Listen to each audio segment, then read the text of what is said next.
Ma proposition pour renforcer la place de l'économie sociale et solidaire dans les QPV, elle est simple.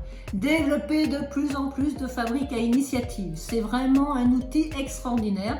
Tout simplement pourquoi? Parce qu'elle explore essentiellement les quartiers prioritaires pour développer des innovations sociales répondant aux besoins des quartiers. Donc on part vraiment des besoins des quartiers en lien bien entendu avec tous les acteurs du QPV et avec les habitants. Un exemple qu'on vient de lancer, c'est la Toulouse Espace Couture, qui est issue d'une fabrique à initiative.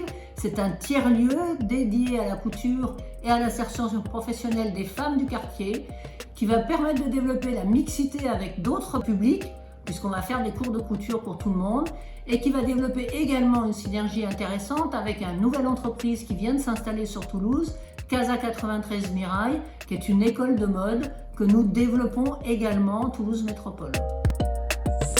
La vitalité ESS à Rennes, elle s'exprime notamment au travers d'activités liées à l'alimentation, à la mobilité, aux conciergeries solidaires.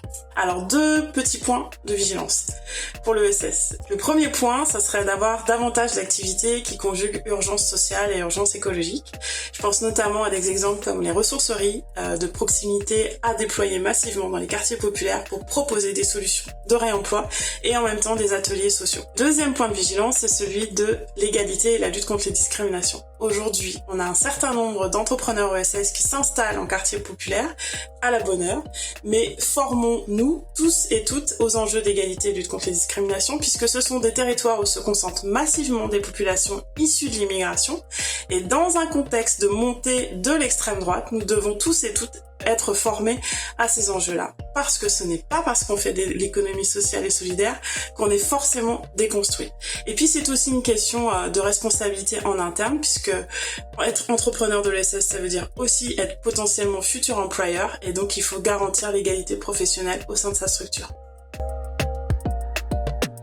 Comment développer l'ESS dans les quartiers politiques de la ville ?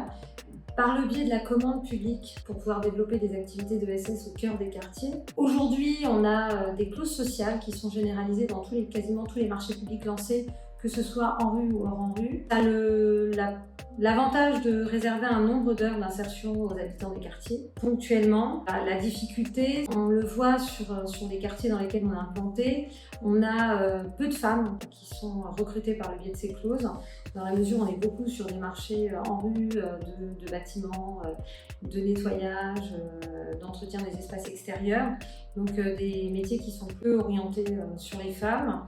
On a plutôt un fonctionnement du maître d'ouvrage sur un caractère plus quantitatif de la clause d'insertion.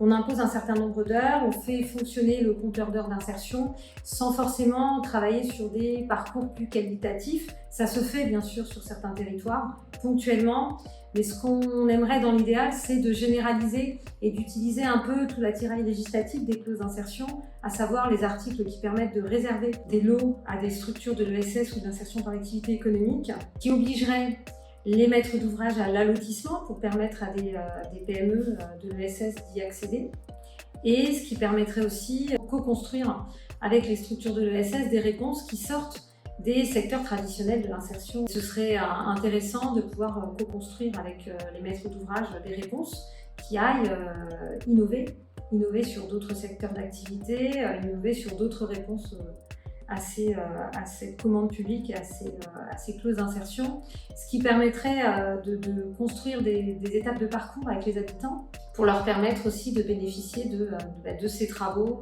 de ces commandes qui se font sur leur territoire, et d'avoir aussi des structures d'insertion ou des structures de l'ESS qui puissent aussi obtenir des marchés plus pérennes, et de permettre d'apporter une activité à long terme et aux habitants des quartiers et aux structures de l'ESS des quartiers, en allant plus loin sur la gestion sociale et urbaine de proximité, sur des besoins aussi des habitants. Et il y a peut-être aussi des services à imaginer par ce biais-là dans les quartiers.